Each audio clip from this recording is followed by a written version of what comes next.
আসসালামু আলাইকুম ওয়া রাহমাতুল্লাহি ওয়া বারাকাতুহু।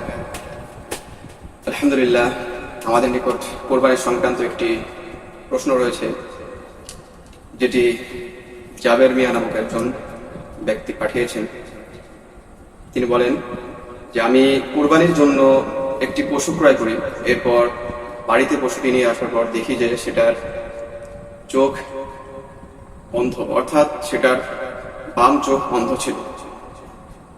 এখন আমার জানার বিষয় হলো যে, তো পশু যেটা আমি কোরবানির উদ্দেশ্যে ক্রয় করেছি এবং সেটার বাম চোখ অন্ধ, সেটা দ্বারা কোরবানি করা সই হবে কিনা। হামিদা ওয়া মুসাল্লিয়া, প্রশ্নোক্ত ক্ষেত্রে আপনার কোরবানিটি সই হবে না।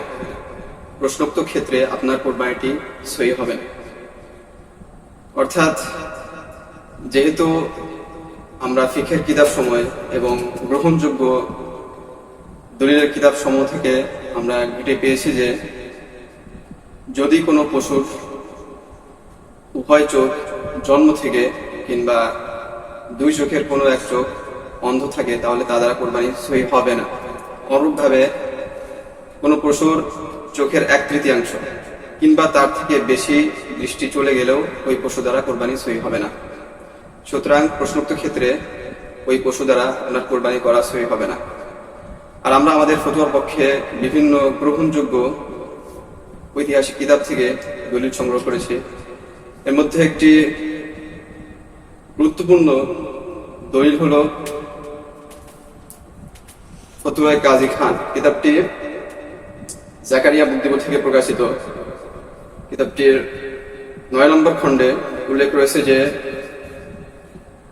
ওয়াইদা যাহাবা মিনাল উযুনি আওয়াল আইনি আওয়াল আলিয়াতি আকসারুম মিনাস সুলুসি লা ইয়াজুজ। আকসারুম মিনাস সুলুসি লা ইয়াজুজ, অর্থাৎ যদি কোনো পশুর কান, চোখ এবং তার নিতম্ব থেকে 1/3 বেশি, অর্থাৎ যদি কোনো পশুর চোখ, কান এবং নিতম্বের 1/3 বেশি নষ্ট হয়ে যায় কিংবা কেটে ছিঁড়ে যায়, তাহলে ওই পশু দ্বারা কুরবানি সই হবে না। অনুরূপভাবে একই কথা আমরা পেয়েছি ফতোয়ায়ে শামী 9 নম্বর খণ্ডে, যেটা মাকতাবাতুল আজহার থেকে প্রকাশিত। কিতাবটিতেও একই বক্তব্য আমরা পেয়ে থাকি যে, যদি কুরবানির পশুর চোখের 1/3 দৃষ্টি চলে যায়, তাহলে তা দ্বারা কুরবানি সহি হবে না।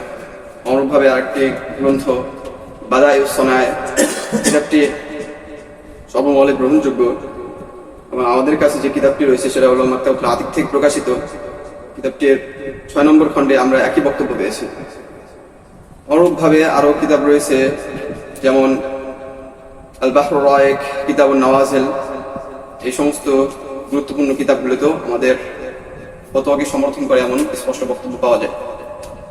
তো এই সমস্ত বক্তব্য থেকে, এই সমস্ত দলিল থেকে এটাই স্পষ্ট হলো যে, উক্ত পশু যেটা জাবের মিয়া কিনেছেন সেটা দ্বারা কুরবানি সই হবে না। আল্লাহ তাআলা আমাদের সকলকে উক্ত ফতোয়া বোঝায় এবং তার অনুযায়ী আমল করার তৌফিক দেন। আমিন।